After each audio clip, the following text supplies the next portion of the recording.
You're listening to The Safety and the Sportswriter on Northeast Streaming Sports.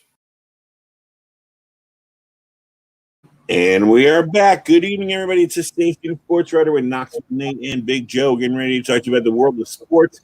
A lot of stuff to go over. A big weekend in the NBA, especially NHL that I was watching a lot of. MLB's, and it's still happening. What can we say? We got a lot of NFL news to go over. Just a lot of stuff going on, on and off the field in the world of sports. I want to send a shout out to the crew that took care of that soccer player Erickson over in Europe and saved his life. The medical crew that responded and did a fantastic job. I know that everybody around the world has seen what happened to him on the field, and I tell you, thank God that today we have that kind of medical technology that can get to these guys as fast. Huh, Nate? Yeah, you know what it makes me think of, as sad as it is, it makes me think that I wish we would have had some of this stuff back when Hank Gathers had his heart attack, because I was always a huge UNLV fan, and I was a running Rebs guy when I was a little kid. Obviously, I was a Duke fan too, because I've always been a Duke fan, but I just really respected and loved watching those UNLV teams play. But man, that Loyola Marymount team, I mean, how could you not love that team? And, for Hank Gathers to lose his life the way he did, it was so sad. And, he was on medication after the first collapse, but it really affected his game. And so instead of, not play as well, he kind of trimmed down the medication, and it cost him his life. And I am seeing that, made me think about him and made me, wish that they had done some of the changes before what happened to him. Because if you remember, after that went down, that was when I noticed they started putting defibrillators everywhere. Every basketball gym you went in had one of those after that. But before that, not so much. And so you had Reggie Lewis, who passed away tragically. I remember a football player back in, I think, late 68, 69, and for the Lions died on the field. Not a well-known player. He died on a kickoff return, just collapsed. But I mean, it's a shame that you need a tragedy like that to wake you up and take these steps, because that's how it happens. No one thinks about it till it happens. But thank God for this soccer player, and I guess he's going to be all right. I hear he wants to play again. Whether that'll happen, we'll never know. We'll know soon enough, I guess.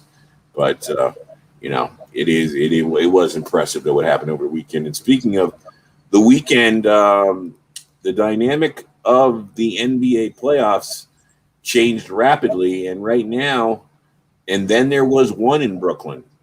You start out with the big trio.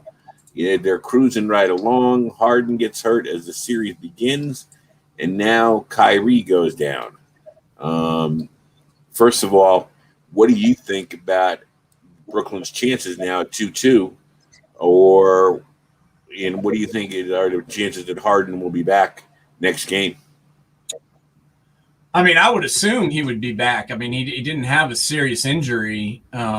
It's a hamstring, so obviously it's day to day, and we'll have to see what happens. But I would expect him to come back, especially with Kyrie being out now. But I wasn't shocked by any of this happening. I mean, they've played 9 games together all season long before the playoffs started. So these guys dropping like flies doesn't shock me at all. It has shocked me that the Bucks have been able to notch this series up at 2, because as we talked about in our last show, it was 2-0 and it was 2 blowouts. The Bucks weren't even in the game, so that's kind of crazy that they've been able to climb back in and make it somewhat respectable. But we'll see what happens, man. I'm very interested to see who's going to win this thing and who's going to come out on top, because it's a damn series now, and the Nets are shorthanded, and it's going to expose their bench. Yeah, it's too bad there's no Spencer Dinwiddie or somebody around right now, huh? Yeah, Karis LeVert, TLC, all the guys they had on that team last year, that they got rid of. they're going to have to count on the ones that are left and wish they had the ones that they shipped off. So, I thought that Jeff Green was out for the playoffs, but apparently not, because he made an appearance last game. I think he played like 27 minutes after not playing in games 1 or 2. So we'll see what happens. I love it because you know me, I hate the Nets, I hate the guys they have on the Nets, and I'm going for the Bucks for sure. And I'm hoping that Giannis can keep it going. He delivered big time in the last game there because played I think 38 minutes, had 34 points, was 14 of 26 from the field, and the Bucks were plus 29 in differential with him out there, which that's a pretty amazing stat. It would be totally amazing, though, to me. And, for me, I would have to laugh if both the Nets and the Lakers went down because they have no depth. Yeah. Because that's they just think, we get our superstars and our superstars will carry us. And they forget the superstars, first of all, are human. And you can get a sprained ankle, you can get a bad knee, you can get a pulled hamstring anytime. But, you need depth. And, I especially with the Nets, I liked that team 4 years ago when they were the overachievers with Spencer Dinwiddie. Especially Dinwiddie was one of my favorite players. I thought, he provided stability. Yeah, you weren't going to build your team around him. But when he was out there, he was quality minutes. He did what he had to do. He did what he was asked of him. But they threw him away like, yesterday's news when the big three come to town. So, if the Nets go out, I'm not going to be crying a lot. I'm not really going to be crying a lot about it. And it's a shame because, in some ways it would have been, the Nets it's really one of those things that gives you a conflict as somebody around here. Sometimes I come off as a New York hater. And, I grew up in New York. I grew up an hour outside of New York. And you'd think I would love these teams like crazy. But outside the Giants, I have no real loyalty to New York teams. The Mets are my team. But, I don't have that passion for the Mets. Because I think it's because around here, 90% of the people are just so full of crap about their sports. They think that because it's New York City, we're entitled to win. We're entitled to have every superstar at every position. We're entitled to have the greatest coaches. We're entitled to pay 90% more than the payrolls of any other people and still be looked at as the underdogs. It just drives me crazy, and that's why you never see me cry when outside of the Giants losing. No, I hear you. And, it's just they've become a team that people love to hate, or at least I do, because I've just never been a fan of either any of those guys. James Harden, Kyrie Irving, and Kevin Durant. It was like, can we get the three players that Nate Schmidt likes the least and put them together? And that's what they did. They went out and got – I'm just being honest here. I talked about in the last show, I come on here and I tell you what my thoughts are. And I don't like either one of those guys. I really don't. None of them have been able to do it on their own. In fact, Kyrie had to have, LeBron carry him on his back to a title. And, Kevin Durant couldn't do it. So he just joined the team that beat his ass. And then James Harden's been trying for years in two different places with multiple combinations and couldn't do it. So now they just think they can do it together. And it's not as easy as they think. Kind of like the Lakers thinking it might be easy to come back and win, the second time around. And it certainly wasn't easy. However, I did think it was interesting how they're trying to make moves now. And it sounds like they're trying to make a push to get Russell Westbrook out in L.A. Yeah. And, I think that would be a good move with LeBron because I think LeBron and him would work together. Yeah. The other thing I think that they have to make a move right now, and it's the way how I hate these freaking conversations, but I'm going to start one now. When you look at Anthony Davis right now, okay, what he's done so far, if he turns into a part-time player from here on out, is he going to the Hall of Fame? Not if he became a part-time player. he's going to have to come back from this. I mean, I think that this year, not only the playoffs, but the entire year was a bad look for him. And, when he played at times, he was good. But if you look at the season as a whole, I mean, 36 games, 21 points a game, 7 rebounds.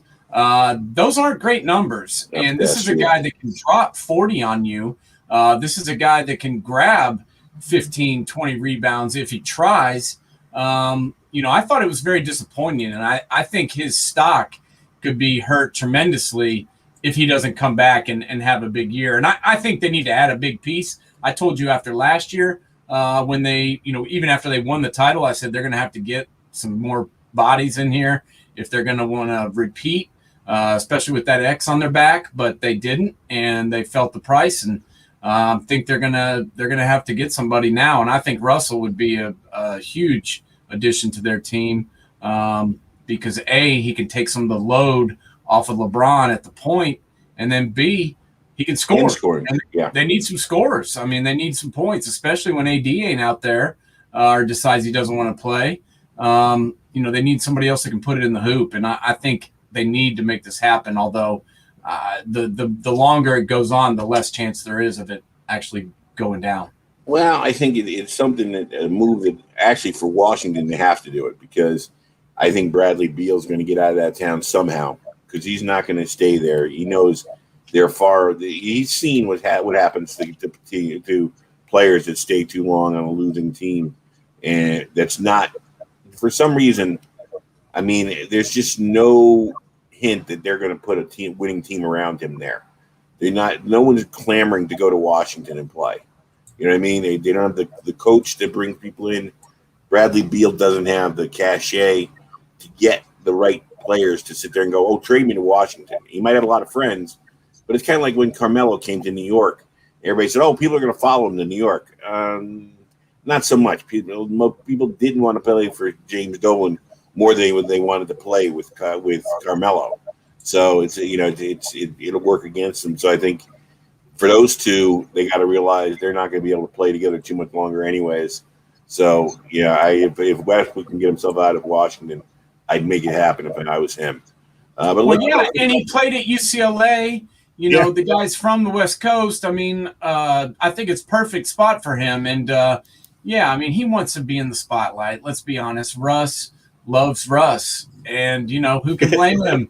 He's a hell of a basketball player. He's a personable guy. He's a snappy dresser. What's not to love? But Mr. West Coast. There's just not that much press time that you get when you're on the Wizards. I mean, Michael Jordan found that out the hard way. He needs to get out of Washington, and I think he will. Bradley Beal, I like. He's a good scorer, but is he a dude that you can build around to win a championship? I don't think so. No. And okay, let's go. Let's start breaking in. We started with Brooklyn and Milwaukee. So let's stay in the East. We got Philly, who is looks like they're ready to take over this series. What do you think so far? Yeah, I watched the entire game on Friday night, and I have to say, Phillies won. They won games 2 and 3 because of their bench. I mean, obviously having Joel Embiid helps. He's the main. He's their superstar. Everything goes through him, but. The thing is when they sub, they're not going down. The Sixers are either keeping their lead, expanding upon it, because they're getting some really good play off the bench. I mean, Dwight Howard, some people don't like Dwight Howard, but he played 13 minutes and had 12 points and 6 rebounds. I mean, that's some pretty big minutes, very productive minutes out there. And then Shake Milton, a couple of days ago, people may not even known who Shake Milton was, but this guy has been killing it running the point when Simmons goes out, and had a big scoring night the other night, and then played some really good point guard minutes and great defense to beat them 127-111 on Friday night. So I'm liking what I'm seeing out of the Sixers. I was kind of shocked by how lethargic they came out in game 1, but it seems like they've corrected that. And played very strongly ever since. Yeah, Trae Young hasn't been able to dominate the way he did against the Knicks, to say the least. I'd heard of Shake Milton. I knew he was a quality player, but I think a lot of it has to do with Doc Rivers too, being a calming influence on that bench. And what you said about Dwight Howard is totally true. When you look at him, especially the last 2 seasons, what he did for Lakers last year, and what he's done in Philly this year, accepting his role without any kind of craziness. I mean, when he first came up, it looked like he was going to be the next great superstar of the league. Didn't quite work out for him. He became kind of a punchline. And now, quietly, he's carving a niche for himself that may end up being saving his legacy. If you can't have a great if you start out like a Flash and can't have a great middle career, if you can get a second act together, and that's the last thing we see, you'll be appreciated, especially on championship teams. I agree. And he's making himself into a team player. And that's, that was lost upon his game for several years there. But he's coming out and doing what is expected of him and what's asked of him for the team to win. And it's working. He won the championship last year in Los Angeles, and he's a big piece for the 76ers right now and what they're doing. And like I said, that second group, you got to love them. They're coming off the bench and just keeping things going. And in several instances, the last 2 games, they're expanding upon the lead that Embiid and the boys get them in the beginning. Do you think, for just sticking on Dwight Howard for a minute, do you think maybe that the coaches, the GMs, basketball as a whole tried to mold him into something he wasn't, and he tried to go along with that? It seemed like he tried to be the answer to Shaq. He tried to be the next Hakeem, and he's not that type of player. He's more of a role player, and he's more comfortable as a role player, it seems, than he was as being, the mainstay, the guy who everybody would offense runs through. Do you think maybe that kind of affected him? That was what brought him down a little bit? I think there's a lot of things. I think, one, the game changed. When he first came into the league, there still were teams that ran their offense through their center. The Shaq effect was still in place. And since he's come into the league, it's gone more and more into a guard-centric type of offense. And I think that's one of the things. I think the other thing is there's a lot of pressure on this guy. Came out of high school in Norcross, Georgia, straight from high school to the NBA. Was expected to be the next big superstar. Things went right because he was in a perfect situation in Orlando. The team was good. He was good. The coach knew how to coach him. And then things kind of went south when he went to Los Angeles. It didn't work out. And I think a lot of it was mental. He got in his head. He had some problems off the court. I don't know how much you know about that, but he got into it with some ladies, had a bunch of youngsters come into his life that I don't think he had kind of planned on having, which there's nothing wrong with that. But when you're trying to be a superstar and trying to carry a franchise on your back, it's difficult when you have a lot of things going on in your personal life. So all that came, crashing down. Yeah, and it just affected not only his mental but his physical game, and things kind of fell apart for him. And then teams just kind of got rid of him. There really was no place for him. And I think he took a long, hard look in the mirror and decided, hey, do I want to keep playing? Do I want to play basketball? If I do, then I need to, change the way that I'm doing things. And he did. And I think he's to be commended for it. I don't think he gets the credit that he deserves based on the way he's played and the things that he's done in these past 2 seasons, because he's a different guy. And it looks like he enjoys playing basketball again, which I think is very important for everybody. Well, I totally think you're right that, he doesn't get the credit for it, but I think a lot of it has to do with, like, he's figured it out. He said, he doesn't want the attention on him. He wants to let it, just be a part of it. And I think it works that way for him, which is really cool. We got the Clippers, who made a big statement getting back into it. Their two superstars carried them, and now they're only one game behind Utah. What do you think's going on there? Yeah, I mean, I think it's bad for Utah. I mean, they had all they needed was one more win, and they had things, all going their way. If they could have gone up 3-0, they would have had a lot of things heading in their direction. But they got their ass kicked. I mean, there's no.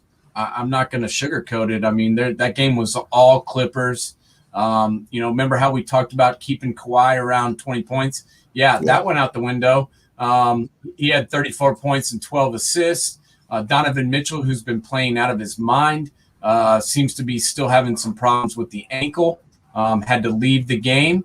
And that's not good for the Jazz because they are a different team when Donovan Mitchell is out there. So he needs to be healthy, and he needs to be right for them to be able to close the Clippers out. And I think losing that game and making it go 2-1, that just makes the Clippers feel like they've still got a chance, and I think they do.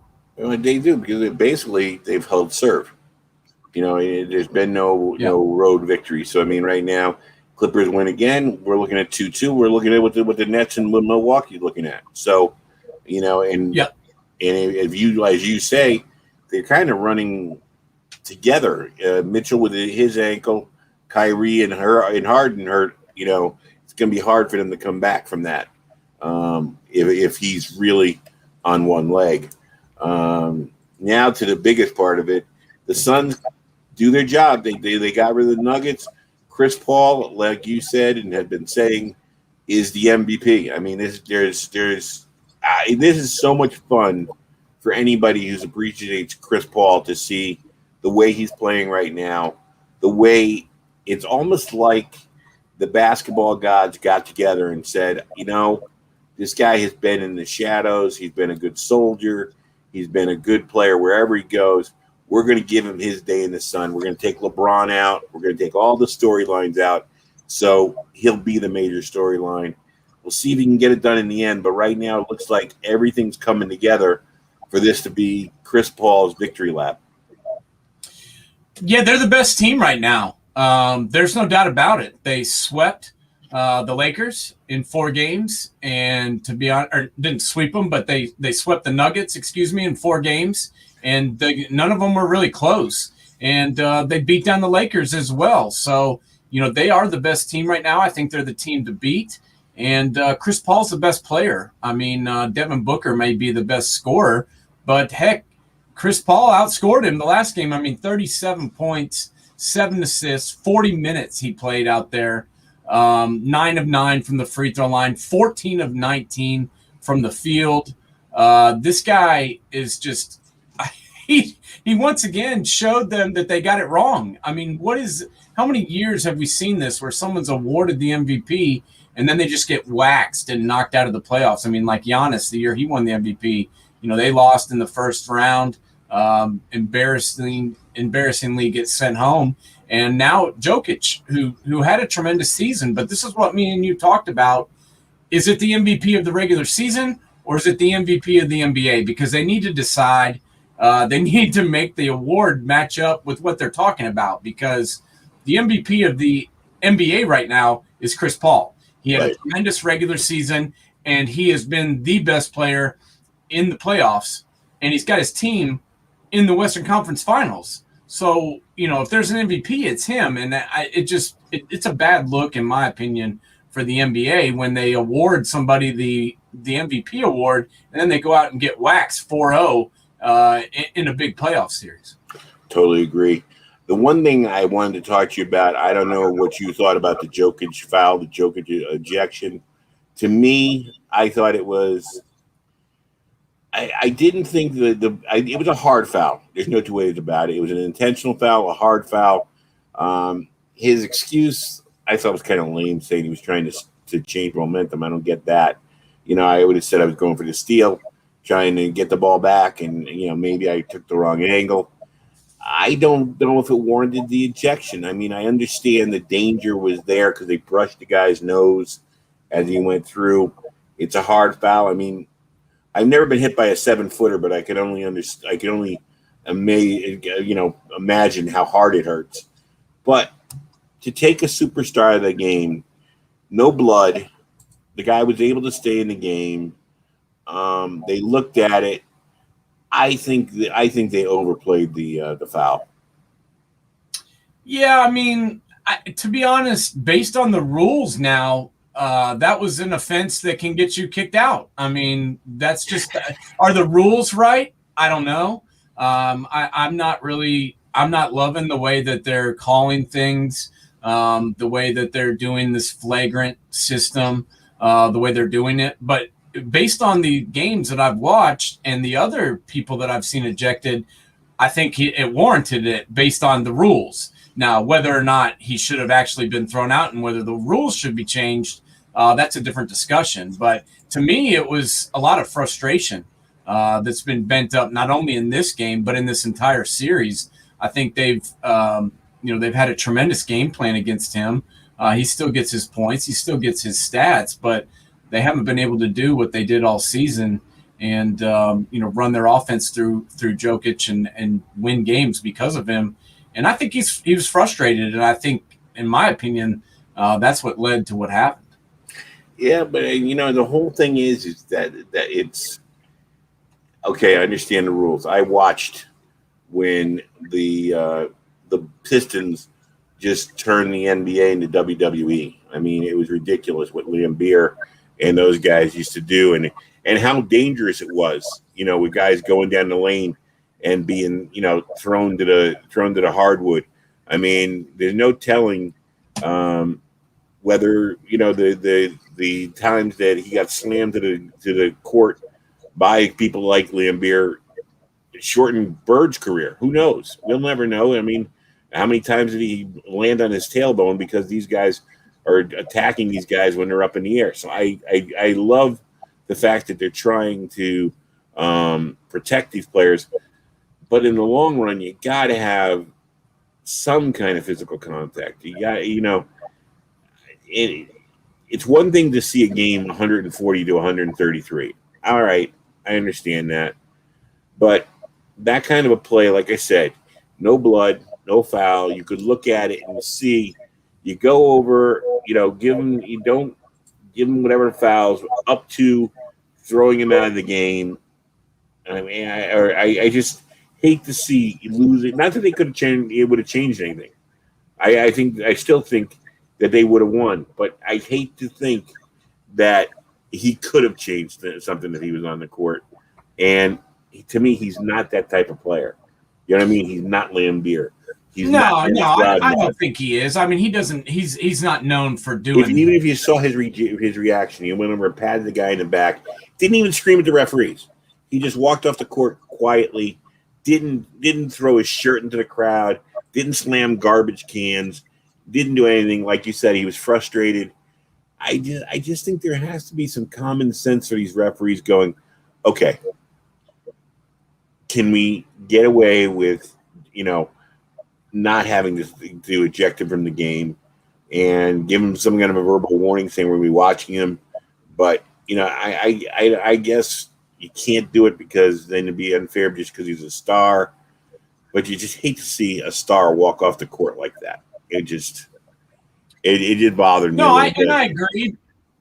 I agree. It sucks, but, at the same token, they're down 3-0 in the series. They're losing that game at the time. If he stays in, do they come back and beat the Suns and win the series? I don't think so. The Suns are a better team. Chris Paul's a better player right now in this playoff scenario. And the Suns are probably, in my opinion, they're going to play for the title. And we'll see who ends up making it out of the East, whether it's the Bucks or the Nets, which I think it'll be one of those two teams. But we'll see what happens. But I really feel like the Suns are the best team right now. I mean, I just don't see anybody stopping them. They're playing together. They've got a great plan. They've got unbelievable players. And they've got a great bench. I mean, they're just like we were talking about with the 76ers. The Suns come in with their second team, and there's no drop off, and that's what gets you to the promised land. And I mean, and it'd be fun for the people of Phoenix, who they're another one of those Portland type fan bases. They don't have much else going on out there in the Valley of the Sun, but they've always been good fans, especially since I remember when Paul Westphal went there, when he got traded by the Celtics and turned that program around as a player, and then came back as a coach and almost helped them win when Barkley was there. So it'd be nice for that city to maybe get in this year, when it looks like I said for Chris Paul, it looks like the basketball gods are saying it's yours for the taking. See if they could take it. Although Philly, the Nets, if they're totally healthy, will be a tough road to hoe, and Philly would be a tough one. But it'd be making exciting finals. So it's something to look forward to. So the reason to keep tuning into NBA right now. Yeah, I think that I just don't think the playoffs could be going any better than they are. I mean, I know that probably the NBA would have liked to have LeBron going on a little bit more because people either love him or hate him, and whether you like him or not, he becomes a topic of conversation. But they just weren't the best team. The Suns were the best team, and they're becoming a great story. And I like how this team was built. I mean, yeah, they traded for Chris Paul, but they drafted DeAndre Ayton. They drafted Devin Booker. They drafted a lot of these players that are out there playing for them, Bridges, all these guys. And it's kind of cool to actually see a team built through the draft because you don't see that anymore in the NBA. And it's kind of nice to go out there and see a team that was put together how it was supposed to be. I mean, Bridges drafted, Ayton drafted, Booker drafted. All these guys were brought in via the draft. And I think that, shows that you can't just always build your team by team jumping. And I like it. And I, as much as I really don't like the Suns, I have to give them their credit, and I have to respect how they've done it because they've done it the right way. It's going to be really, it's also going to be a nice measuring stick to the real popularity of the NBA game. When Tiger Woods was dominating golf, there was the Tiger Woods weekend, and then there was a weekend Tiger blew up and wasn't playing well, and no one watched. Without LeBron there, without Zion in the mix yet, it's going to be really interesting to see how I don't want to say second level stars, but maybe not the real name stars, if they can carry the ratings, if they can make it. And it's tough in a 7-game series because it's going to be the first 3 games of the series. The casual looker, is not going to tune in. They wait till the series starts, till it's like 2-1 or 2-2. Then it becomes a series. The first 2 games, people wait to see what happens. The real NBA NBA followers will watch it. But once game 3, 4, 3 and beyond happen, especially if they're going back and forth, it'll be exciting to see if the NBA, how healthy it is. How take the temperature on it and say, you're going to lose LeBron in a year or two. He doesn't have that much time left. He's 6 years old, and he's been carrying this league for 16 to 20 years. So who's going to be the next superstar? You like Zion. There's some superstars brewing, but who's going to make us care? Michael, that's one thing that they've been lucky about. Since Bird and Magic came in, Michael was right to go in and take the place against the bad boys. Then you had Michael, who carried it through the 90s. Then you had Kobe. Then you had LeBron. A lot of people vying for it, but who's going to take the next crown and be the guy to make us care, make us hate him as well as love him? Well, we got some superstars left, man. There's no doubt about that. You got the Clippers with Kawhi Leonard and Paul George, who had a hell of a game. You got Giannis still playing for the Bucks. Then you got the big 3 for the Nets. So they're still not at the one. As great as Barkley was, no one sat there and said Barkley. I mean, when in the NBA, when you talked about the NBA in the 80s, the first things that came to mind was Bird Magic. And then in the 90s, it was Michael. I mean, nothing against Kawhi or any of these guys, but even they're on the Tim Duncan level. They're not the quote unquote logo of the NBA yet. There's since the 80s, they've been lucky. They've got that one guy who was a combination hero, villain, a hero to his fans, a villain to the rest of the basketball world, and makes you tune in to every game he's on. That they can just, Christmas Day, he's their 4:00 game in the afternoon. We got to find the next guy that's going to pick up that mantle from LeBron. So that's what I'll be watching. Hey, Kawhi may be that guy, man. I mean, I'm sorry, but he's got 2 championships right now. And if he figures out a way to keep doing what they did last game and comes back and wins this series and then somehow is able to win, there's his 3rd title. You got to start putting him in that conversation. I mean, I'm sorry, but that's just a fact. It's not about player. It's not about being a player. It's more about the cult of personality that these guys carry. Like I said, Tim Duncan was one of my favorite players, and how many titles did he win? It's not about titles. It's that guy that makes you care about the NBA, that makes you hate him, love him, whatever. You tune in every night to see him. Kawhi's a great player. I'm not trying to take away, but that cult of personality player, that guy who's bigger than the game. Bird and Magic were bigger than the game. Michael was bigger than the game. Kobe was bigger than the game he played. LeBron was bigger than the game he played. I'll even throw in your boy Shaq and say he was bigger than the game he played. Those guys, it's not about championships per se. It's about selling the league. It's more about marketing the league through that one player that everybody has an opinion on. That's what I'm talking about. Yeah, well, everybody's got an opinion on those guys from the Nets. I mean, it doesn't get much bigger than not good. Kyrie and James Harden. I mean, everybody either likes those guys or hates them, or like me, hates all 3 of them. But they're big. So, I think more people hate me. I think the guy who gets the most what do you call it, Q factor, whatever you want to call it, would be Durant. But he comes off as a whiny jackass a lot of times. You know what I mean? His tweets. It's like, why are you doing that? It's beneath you, KD.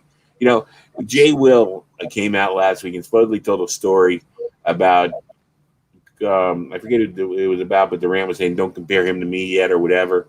And he gets all defensive about it. You probably said it. Why wouldn't you say it? You might have said it off the cuff. You might have said it as a joke. But you have to come out and tweet and say he's lying and stuff. That's where he comes off as a, whiny. Hey, I'm not defending the guy. I hate him. You know what? If you're waiting for me to step up for KD, we're going to be here for the rest of the show because I don't like the guy. The simple fact was they were up 3-1 on the Warriors. They had a chance to step on their necks and put OKC into the finals. And what does he do? But he chokes. Mm-hmm. And after the season, instead of step up and say, man, that one's on me, guys. Let's do this. Let's go back and let's take down the champs. And let's make get our own championship here in OKC, who also, by the fact we're talking about Portland and Phoenix, OKC's got some great damn fans. Those people are nuts. Those people wanted a team. When they had the team there for a short time, they wouldn't let them leave. They said, we're going to keep this team because we're going to support them, and we're going to support them all the way. Well, they had a chance to make something great there, and instead of do it, KD quits and moves to the team that beat his ass. And then, acts like he was the reason they won a championship the next year. And I'm like, no, sir. In my mind, you joined the champs. You didn't win a chip. You didn't win a chip. You joined the champs. And There's a big difference, in my opinion. So he'll never live that down for me, no matter what he does. And they've got a lot to prove here, the Nets do, because if this doesn't work, we talked about this before the season. It's championship or bust for them. Yeah. They either win the title or they're a failure. That's just a fact. And so I think there's people that either want to see him win or they want to see him fall on their face. And they keep dropping like flies. They're not going to make it much further.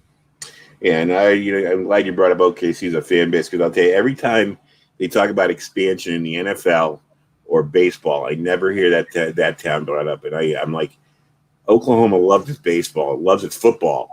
Yeah. Why are they never brought up? I mean, it seems like the perfect community, the perfect place to put a team, another professional team, because they showed they'll support it.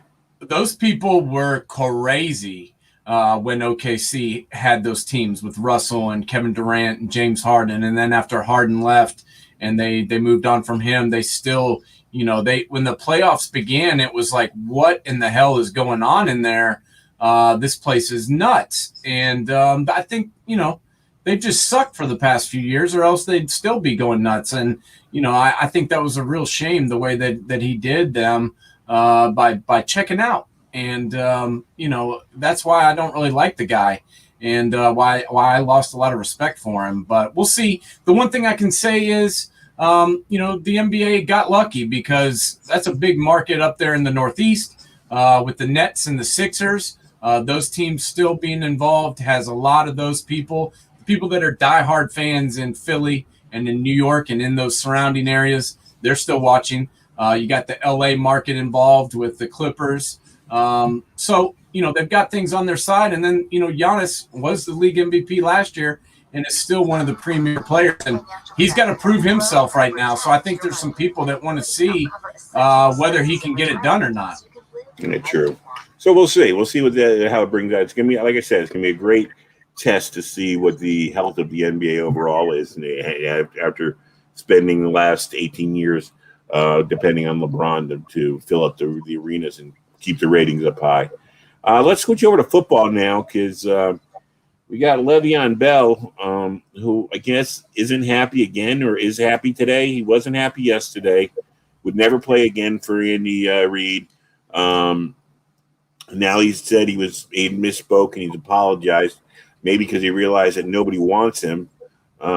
Here's a guy. This is a man who was heading on a fast pace to being considered the best running back of his generation. You know how I hate saying Hall of Fame, but the best running back of his generation, guy who could catch passes out of the backfield, explosive, and all he's done over the last 4 years is trip up his own career, and I don't think there's anybody I care about less than him. Yeah, I mean, I think this is kind of what we were talking about with Jokic. I think this is frustration, rearing its ugly head, because, this, like you said, this is a guy that was on the fast track to the Hall of Fame. And, I stood up for him at the time that he made the decision to sit out, because, everybody's always like, they got to honor their contracts.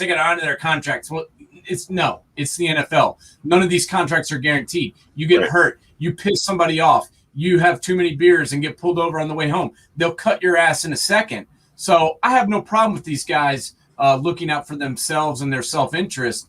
But when you are a running back, you got to be kind of careful, because you got only so many miles and so many carries on your back to begin with. You start sitting out a year and, things can go like they've gone. I mean, let's be honest. He was not the same guy in New York. Wasn't a great team around him.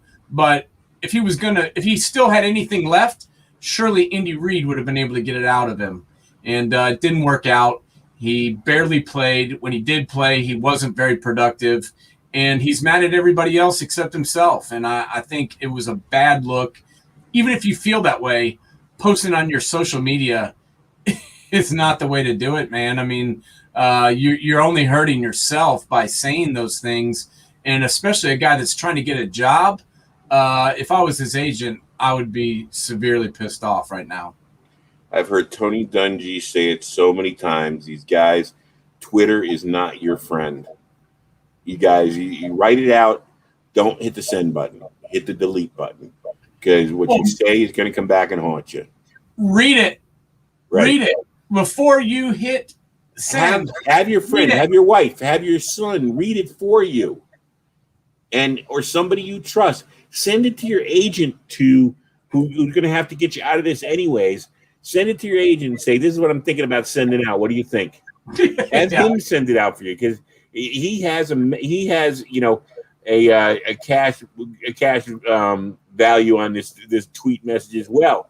And the other thing is, Levon or Le'Veon, I have trouble because I understand what you said with the contract, and you're totally right there. And I'm not going back against you with this. But all he had to do was look around and go, you have the perfect coach with the perfect philosophy, a team that's going to be in the hunt every year with an offensive line in front of you in Pittsburgh. And,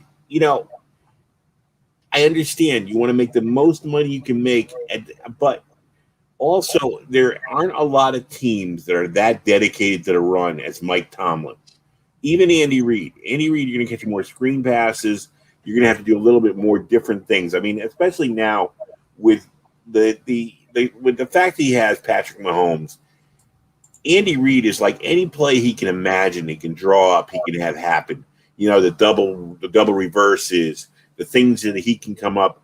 I think Andy Reid is enjoying himself more now because it kind of lets him show off a little bit. Come up with this play that nobody else can do because he's got the perfect quarterback to do it.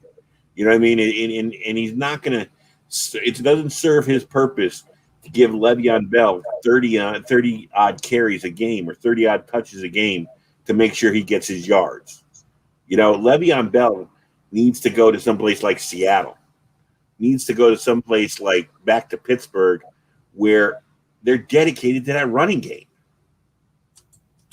Yeah, I just don't know what he's got left at this point. Probably nothing. I don't think if ever he was going to, if ever he was going to come back and have success in the NFL, surely it would have been with the Kansas City Chiefs. I mean, they're all waiting to, cover the pass from Patrick Mahomes. I mean, Clyde Edwards-Helaire didn't have any trouble running back there until he got injured. So, did he make some money sitting out, and coming back to the Jets? He made a pretty decent contract. What did he get? A 4-year, $52.5 million deal. But big there bonus. Wasn't a ton of that money guaranteed, and there's still a dispute going on, or there was that prolonged dispute going on over the $8 million injury guarantee. So, they released him, moved on. The Chiefs gave him a chance, didn't work. I'm not sure anybody else gives him one. I mean, I didn't see the production last year. Me and you kind of wondered at times why they didn't use him more. Well, maybe it was his attitude. I mean, there could have been a lot of reasons, but he's not helping himself right now. That's the only thing that I can say. You're trying to get a job. You're trying to show that you can be a help to a team, not a hindrance. And this isn't helping his case.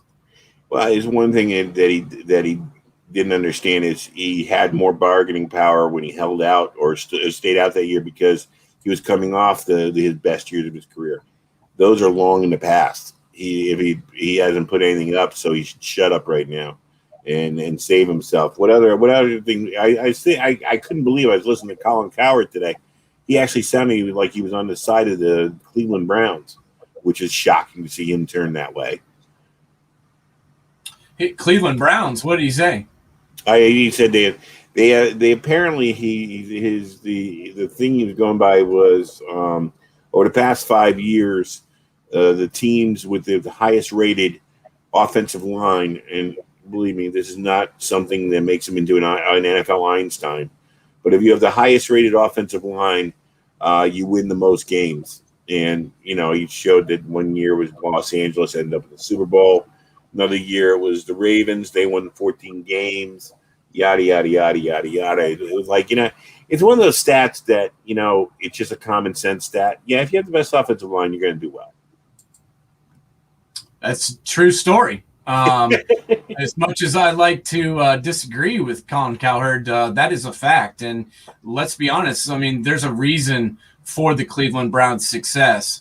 One, they got a coach finally in there that knows what he's doing. I know it was his first year, but this is a guy that's been in the NFL, had success running the offense in Minnesota. And then he came down here and did pretty much the same thing. But, yeah, one of the biggest reasons that they did have so much success is that offensive line. They hit on Jedrick Wills. Jonah Williams, the guy that the Bengals drafted, I'm not a big fan of his, and I think he's a whiff. And that's why, they struggled and are still struggling. But the Browns hit a home run on Wills He's been the real deal. Plus, he's got the real deal around him. He's got Wyatt Teller. He's got B. Antonio. He's got Treader, Conklin now at right tackle. There's a reason that those running backs are running for 100 yards apiece a game. One, they're both really good in Kareem Hunt and Nick Chubb. And B, there's holes to run through. And you have Baker Mayfield playing within himself. He's bought into this offense that Stefanski has. It's an offense that can keep him healthy and keep his game healthy, and he's got weapons around him. So everybody should be happy. Like I said, I'm looking forward to this year. I mean, we talked last week about the Giants. Another team I'm going to be watching very closely is going to be Cleveland. I'd like to see Cleveland make a real move, but it's going to be tough. The Baltimore's not going anywhere. Pittsburgh thinks they're championships, and Cincinnati is going to get better. You would think. I know you don't like their coach, but you got to think they're going to get better. So we said it was going to be one of the toughest divisions last year, and I think it's going to be even tougher this year. I think the team that comes out of there could be a 10-win team as a champ, and I just think they're going to beat each other up. Yeah, they might. And I don't have anything against Zach Taylor. My point is I just don't understand why they keep paying him millions of dollars to win 2 to 4 games a year. We've seen a lot of instances where coaches win way more games than that and get fired after one season. So I just don't really understand the dedication to old Zach when he sucks. I don't get it. And he's going to have to put up or shut up this year because his time has gone by and he's done nothing. So good luck in this division. I mean, if I had to pick a division winner right now, I got to be honest, I'd go with the Browns. And it's not simply because their offense, but it's because the moves they made on defense. I think they understood that one of the reasons that they didn't, get over the hump and get to the Super Bowl and win the division, win the division and win the AFC was because of defense. And what they did was go out and, add pieces. They got Greg Newsome, the corner from Northwestern. They've got Greedy Williams coming back from, IR. They've got Grant Delpit coming back from IR. They got John Johnson. They picked up your boy JOK from Notre Dame. They picked up Jadeveon Clowney. They got Malik Jackson. They've made a lot of moves that, people aren't even talking about because it's defense and nobody cares. But they made moves on defense, which is where they needed to make moves. And I think that's going to be the difference, in my opinion, on why the Browns are going to be better in 2021.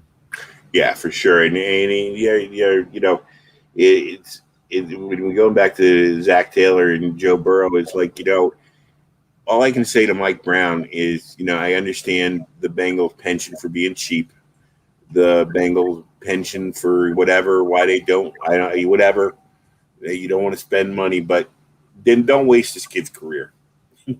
Trade him early, get rid of him, give him to somebody who's going to put a team around him and a coach around him that's going to help him. Because I think Joe Burrow is somebody. Send him to the Giants.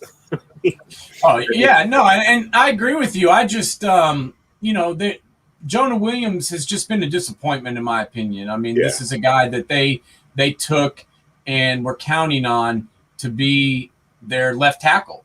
And to me, he looks more like a right tackle, but they're refusing to move him because they've got so much invested in him. And, now they've brought in Riley Reif, who's a decent player. But I'm just not in love with their offensive line, and their coach sucks. So good luck having to play the Ravens, the Steelers, and the Browns twice apiece. Right, that's for sure. What else we got going on in the NFL? Well, I just wanted to mention something that we talked about on our beautiful Facebook page. Everybody do a search for us on Facebook and find us as Safety and the Sportswriter, because I thought it was very interesting how the Packers keep releasing all this stuff about how great Jordan Love is looking. And, I'm not buying it. This is a guy that didn't dress one time last year. Not only did he not play, he didn't dress out. He wasn't on the active roster one time. And now you're telling me that he's ready to start and tear the league up, I'm not buying it at all. I think it's going to be very interesting to hear, to see what happened. Obviously, we talked to Lance Meadow about it last week. How's this all going to play out? And, it's going to play out one of two ways. Either Aaron Rodgers is going to play for the Packers or he's not. And he's not there. And I don't see him showing up because he's not happy. There's nothing there. He didn't say, give me more money and I'll come back. He didn't say, do this and I'll come back. They don't really know what he wants. So how are they supposed to do what he wants them to do when they don't know what it is? Exactly. And the thing, see, this is where it's so hard to be on either one's side here. Because it sounds like both of them are just acting like, a bad married couple. It really makes no sense at all. If one would just tell us what they want, the other one what they want, they could say yes or no, but they won't. I mean, Aaron Rodgers won't come out and say, look, I was insulted by the fact that you, instead of putting a team around me a couple of years ago, you draft my replacement. He won't come out and say that, or they won't come out and ask him that, or whatever. I mean, if you want to get to the bottom of it, both of you get to a table, talk about it, I'm sure each other have each other's cell phone numbers, call up, talk it out, and just do it. Whatever it has to be done, because right now it's just getting boring. Yeah. And it's June 14. Right. I mean, we got camp starting in less than a month. Right. You need to make a move. If he really doesn't want to go back, he needs to come out publicly and say, I do not want to go back there. I'm not going back there. I will sit out before I play. And then they need to move on because, he's not going to play forever anyway. And if he's refusing to play for you, you need to start making moves. They're going to need to bring in somebody else to be a quarterback there instead of just rolling into the season with what they've got. And, I just think it's kind of stupid to let this go on.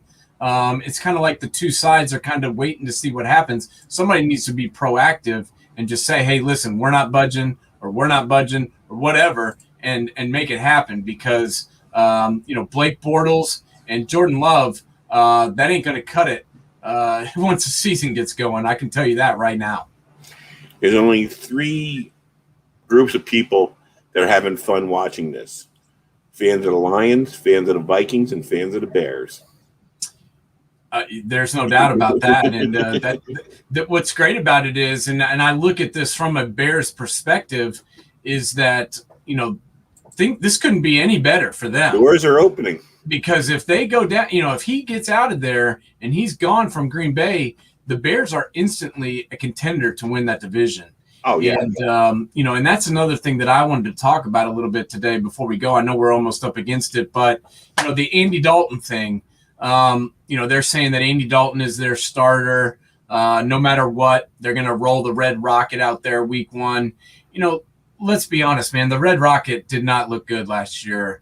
I stuck up for him. I thought that he was a good insurance policy in Dallas, in case Dak went down, which he did, mind you, when I said, that's a good idea to get somebody just in case something were to happen to him because I didn't like the quarterback population.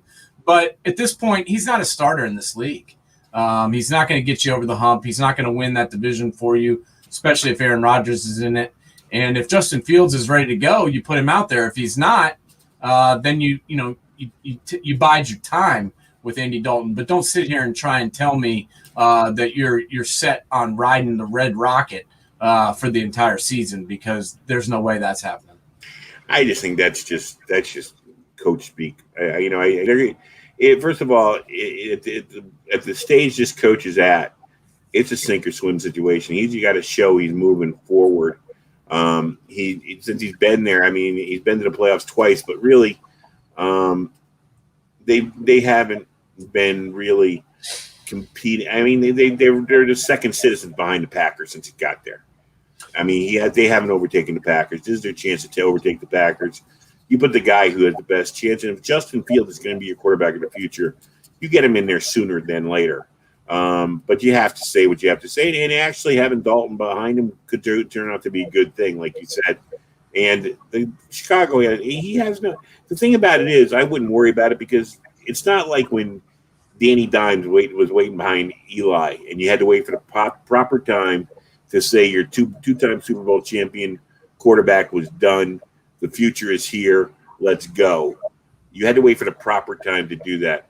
Dalton has no history with the Bears. I don't think there'll be any hesitation, even if it's at the end of camp of the Bears saying, well, Justin Fields has showed us no reason not to start him, so we're starting him. I mean, they just got this guy. He's been on the Bears roster for a couple of weeks, and they're trying to act like they have all this loyalty to him. And hell, Nick Foles was the one that was on the team last year, and they don't even talk about him. And they're not going to go anywhere until they fix their offensive line problems. It doesn't really matter who's playing quarterback. They've got to figure out who their best five are and get them out on the field because, is a Fetty gonna hold up at right tackle? I have no idea. Tevin Jenkins is a good player, but I'm not so sure he's a everyday left tackle. And then they got James Daniels and Alex Bars, manning the guards, which good luck with that. So, they need to get their offensive line ready to go and then start worrying about who's going to play the quarterback because last year it didn't matter who was out there. Neither one of them had time to throw it. All right. Well, I want to finish up with one thing. First of all, another thing. Go Islanders! Nice first win of the semifinals, but nothing exposes how stupid we are as American sports fans than all-star voting. And the reason I'm bringing it up is, in a normal year, I wouldn't have any problem with this. Even the fact that how he played before he got injured showed that he was headed for another all-star team. But Mike Trout should not be leading the voting in the outfield for the American League when he hasn't played in 4 weeks and is not going to play for another 4 weeks. First of all, he's been to, 7 all-star teams? The only thing you're doing for him now is he probably gets a little bit more money for making the all-star team on his contract. He's not going to play in this all-star game, okay? Meanwhile, there's somebody out there who this might be his only opportunity to make an all-star team that deserves it, that's out there playing every day, that's not getting voted on. If you really want to vote on an all-star ballot, pay attention to what's going on and give it to the deserving people. Don't just go by reputations. Don't just go by see if they're on the injured reserve. Why are you wasting time? He's not going to the game. I don't understand the love for Mike Trout. I mean, this team has not necessarily won the World Series every year he's been there. They're hovering around 500 right now, which is about the best they've done in the past few years. And he's not even playing. They've done better since he's been gone. I mean, they're 8-2 in their last 10 games, and he hasn't been out there. So, my feeling about it. I know, but I don't mind him. $40 million on this guy. I don't mind him. I don't mind him in an all-star game as much more. I mind him being voted MVP every year. In an all-star game, it's your individual stars, your individual capabilities, the home run derby, what your stats are. Boom, I don't mind that. When they put him at the top of the MVP voting, then I'm totally on your side of being MVP of what? A last-place team? They could have been in last place without him. Well, and why is he winning the all-star voting? Like, who likes this guy? He eats up all your team's money, and you can't get anyone else so that you're any good, and that they just keep loving him. He puts up stats and whatever, but I'm just saying, people out there, my one message to you is just show your smarts. How can he be leading the voting in the All-Star game when he hasn't played in 5 weeks and is not going to play till after the All-Star game? It just defies logic. Yeah, well, people don't want to hear the truth. That sometimes is just a topic that they would rather not discuss. Oh, Jesus. That's why baseball gets a bad rap. And speaking of raps, we're going to wrap it up right now. We'll be back on Thursday night. Thank everybody for tuning in tonight. We'll be trying to get a guest for Thursday night or next Monday, but we had a good time. Covered a lot. We got the NBA going on. We get the NHL going on. I'm going to watch I'm hoping for a Montreal New York Islanders final. And I'll tell you why. Montreal's goalie, Carey Price, has been one of the best goalies in hockey since the last decade, and he's never got to the finals. And the Islanders just because they're from around here, and no one really likes them. So I'll be watching that tonight. I know you're turning into the NBA. And like I said, we'll be back on Thursday with the Safety and the Sports Writer with Knoxville Nate and Big Joe. Last word to you. Yeah, go Sixers. They're playing right now. It's a tight ball game, and I'm ready for the Sixers to go ahead and take this one home. One we forgot. Go Vols. Yeah, man. Vols baseball. We didn't talk. You were there the other night. Quick story about what you saw when you were there the other night. Yeah, I mean, you saw the videos on our website, man. It was crazy. I've gone to games for the last 5 years down here, and I've never seen a fan there. So it was kind of weird having to go into the stadium and sit in my assigned seat. I've never actually sat where my ticket sat at one of these games before because it never really mattered. But this time it did, man. It was crazy. I mean, the entire stadium was full. They had they brought in bleachers out in the left field where they had 600-700 people out there. They sold standing room only seats, and not only did they do that, but the team actually came through and got it done. No dominant pitcher on this Vols team, but they have good pitching, and then they can hit the baseball, and they have a good coach. Tony Vitello, in my opinion, is the best coach I've seen in Knoxville in a long time. He knows what he's doing. He loves his team. I joked during the game, this guy spends more time on the field than the players do. I mean, if there's ever a pitch he doesn't like, he's like a crazed dog. He runs out there and he's like, "Oh, you're talking about? What are you talking about? That was a ball." And you're like, somebody's grabbing him and pulling him back. And, "Coach, please don't get thrown out again," because he has gotten thrown out a few times. But I love it. The guy's got endless energy. And he's a great coach. The players would run through brick walls for him, and they're getting it done. They won over 50 games now. They're going to Omaha. They have as good a chance as anybody to win this thing. And they took out LSU to get there. I was glad they ended up playing LSU because it just wouldn't have been the same beating Oregon or whoever came out of that Eugene bracket. I'm glad that LSU came to town. I'm glad that they sent their coach home into retirement with 2 big L's. It was fun to see, and I really enjoyed going. All right, a sea of orange going to Omaha. Everybody have a great night. We will be back on Thursday. See you then.